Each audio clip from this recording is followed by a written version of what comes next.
Hi, my name is Sam Gutierrez. I'm majoring in computer information science and I'm a sophomore at Georgia State. Alright, so now I'm going to show you how to build a pivot table within Excel.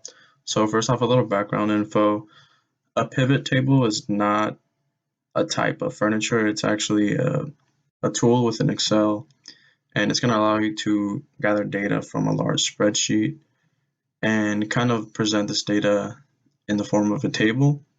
So what this allows you to do is kind of analyze large amounts of data in a more concise and manageable manner. It's going to allow you to change the form of your data if you want to see like averages or sums. Your table will allow you to do that. And then it's also going to have filters, and as well as generate multiple analytical reports from a single file, like a spreadsheet, worksheet, and then give you different insights on how your data works. So for our first task, we just want to build the pivot table. So what we want to do is find the worksheet that we want to turn into the table, and we're going to click on the first cell, press Control A, and that's going to select all of our data. So now we're going to go up near the top, click on the Insert ribbon, then click on the drop down under Tables, select Pivot Table, and then we can leave the default settings because we want it in a new spreadsheet.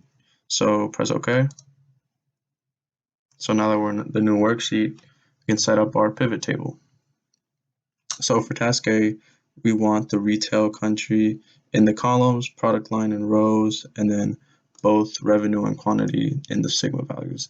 So we find retailer country, drag that down to columns, and then product line, we drag that to the rows, and then we scroll down to find revenue and quantity, and we drag both of those to the sigma values.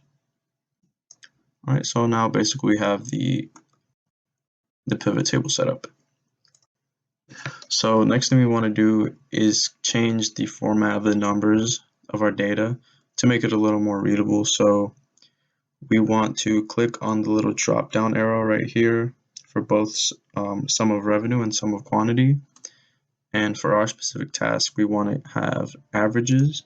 So we click on value field settings, and then we click on average.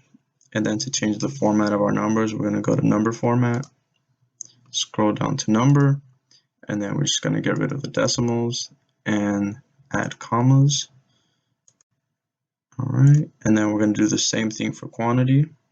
So now our data is more readable. We don't have any decimal places, and then the commas are there to just help us see the difference in amounts. So task B is going to make our data a little more meaningful to us. So the first part of task B is changing the quantity data values into average and to decimal places, and we just did that. So next thing we want to do is change the format of the average of revenue into a currency. So we're going to click drop down arrow, value field settings, and then format number or number format, and then click on currency, and we're fine with $sign, so press OK. All right, and so now all of our revenue is in monetary value, which makes more sense for our table. And then the last part of task B is to kind of filter out all of the countries to just have Australia and Korea. So we're going to click the little drop down arrow right here next to column labels. That's our filter, and we're going to deselect all of the countries and just select Australia and Korea. Press OK.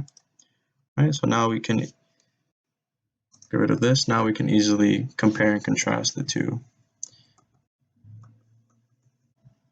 All right, for task C, what we want to do is kind of transform our pivot table into a visual aid to kind of graph both of the quantities and kind of compare and contrast the two. So what we want to do is kind of drag and select the entire table. We're going to click up here on Pivot Table Analyze, and then go down to Pivot Chart. And then for our specific task, we want to do a combo chart, which is down here near the bottom. All right. So our task says that it wants all of the average of revenues to be clustered columns. So we will do that for Australia and Korea. This one's already set. So we go down here to Korea average of revenue, and we change that to clustered column, which is the first option. Right. And then for the average of quantity, we want that to be in lines with markers. So we'll do that for Australia. And then lines with markers is right here.